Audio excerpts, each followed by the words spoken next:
হঠাৎ করে যখন শুনি যে মেহমান আসবে বাসায়, তখন তো আমি একটা গোলকধাঁধার মধ্যে পড়ে যাই। কি বানিয়ে খাওয়াবো, কি দিলে তাদেরকে তারা পছন্দ করবে, এটা ভাবতে ভাবতে আমার বেহাল অবস্থা। সো এভরিওয়ান, আসসালামু আলাইকুম। কেমন আছেন সবাই? আমি আলহামদুলিল্লাহ ভালো আছি। আজকের ভিডিওটা একটু দুপুর থেকে শুরু করেছিলাম, কারণ আমি হঠাৎ করে দুপুরে শুনি যে আজকে আমার গেস্ট আসবে, তাও দুপুরের পরপরই মানে বিকেলের দিকে। তাই হাতে একদম টাইম খুব কমই ছিল। তো হাতের কাছে যা ছিল তাই দিয়ে চেষ্টা করেছিলাম তাদের জন্য মজাদার কিছু রান্না, মানে নাস্তা তৈরি করার জন্য, যেগুলো আমি সচরাচর করে থাকি এবং সবাই অনেক ভালো বলে। তাই চেষ্টা করেছিলাম একটু ভালো কিছু বানানোর জন্য। সো এখানে আমি হচ্ছে সেমাই পিঠা বানাবো। তার জন্য বনফুলের যে সেমাই প্যাকেটগুলো আছে ওইখান থেকে 2টা প্যাকেট নিয়ে নিলাম, নিয়ে ওগুলোকে একটু ঘিয়ে ভেজে নিলাম। ভাজার পরে এখানে হচ্ছে 2টা ডিম দিয়ে দিলাম, একটু লবণ চিনি দিয়ে দিলাম, গুঁড়ো দুধ দিয়ে দিলাম, দিয়ে ভালো করে মেখে নিচ্ছি। মেখে নেওয়ার পরে হচ্ছে একটু জর্দার রং দিয়ে দিলাম, যাতে দেখতে একটু সুন্দর দেখা যায়। কারণ যে কোনো খাবারই আমার কাছে মনে হয় দেখতে যখন সুন্দর দেখা যায় তখন খাওয়ার আগ্রহ অনেক গুণ বেড়ে যায়।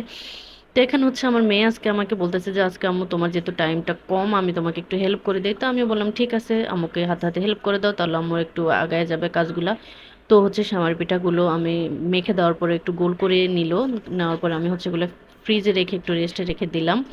তো এখানে হচ্ছে ভাবলাম যে একটু ঝাল নাস্তা কিছু বানাবো, তার জন্য হাতের কাছে যাই ছিল চেষ্টা করেছিলাম বানানোর জন্য আলুর চপ বানাবো। তো আলুগুলো হচ্ছে আমি সিদ্ধ করে রেখেছিলাম, মেয়ে হচ্ছে এগুলা চামড়াগুলো আমাকে ছিলে দিয়ে ম্যাশ করে রেখেছিল। তো আমি হচ্ছে এখন এগুলো একটু একটু ভেজে নিব, কারণ আলুর চপটা যখন ভেজে নিয়ে বানানো হয় তখন একটু ভালো লাগে খেতে। তো এখানে আমি একটু পেঁয়াজ কুচি আর একটু সরষের তেলের উপরে সস দিয়ে দিলাম, তার উপরে হচ্ছে ম্যাগি মশলা দিয়ে দিলাম। দিয়ে দেওয়ার পরে এখানে মিক্স করে রাখা আলুগুলো দিয়ে দিয়ে হচ্ছে মশলাগুলো খুব ভালো করে মেখে নিচ্ছি, যাতে একটু মানে ভাজা ভাজা হয় আলুটা।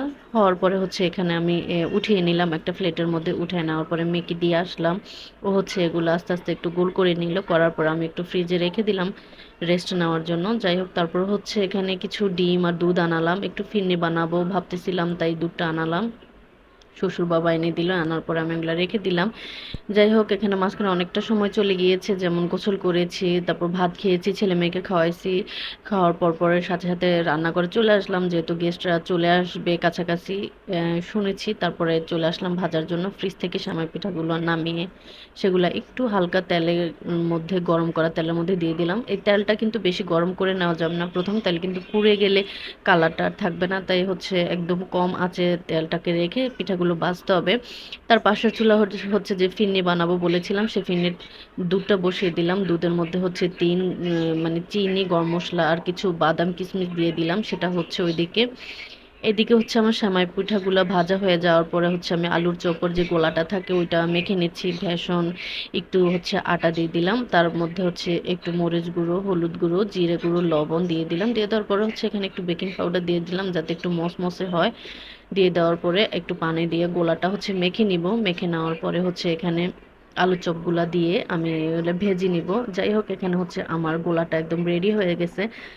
আমি এখানে ভালো করে মানে মিক্স করে নিচ্ছি, যাতে গুঁড়া মশলাগুলো দলা পেকে না থাকে, সেজন্য ভালো করে মিক্স করে নিচ্ছি। মিক্স করা নেওয়া হয়ে গেলে এখন আমি তেলের মধ্যে হচ্ছে আলু চপগুলা গোলার মধ্যে দিয়ে তেলের মধ্যে আলু চপগুলা ভেজে নিব। তো যাই হোক, আলু চপগুলো হচ্ছে আমি ফ্রিজ থেকে নামিয়ে সাথে সাথে ভেজে নিচ্ছি। তেলটা একটু গরম হয়ে গিয়েছে, গরম হয়ে যাওয়ার পর আলু চপগুলো গোলার মধ্যে দিয়ে তারপরে তেলের মধ্যে ভাজা শুরু করলাম। তো যাই হোক, এখানে আমি আরও কিছু নাস্তা আইটেম বানিয়েছিলাম, একটু ডিমের পিঠা বানিয়েছিলাম, দেন হচ্ছে আরও কিছু জিনিস বানিয়েছিলাম। আমার আসলে এখন মনে নেই কি কি বানালাম, কারণ ভিডিওটা আমার অনেক আগের, প্রায় 2 মাস 2.5 মাস আগের করা।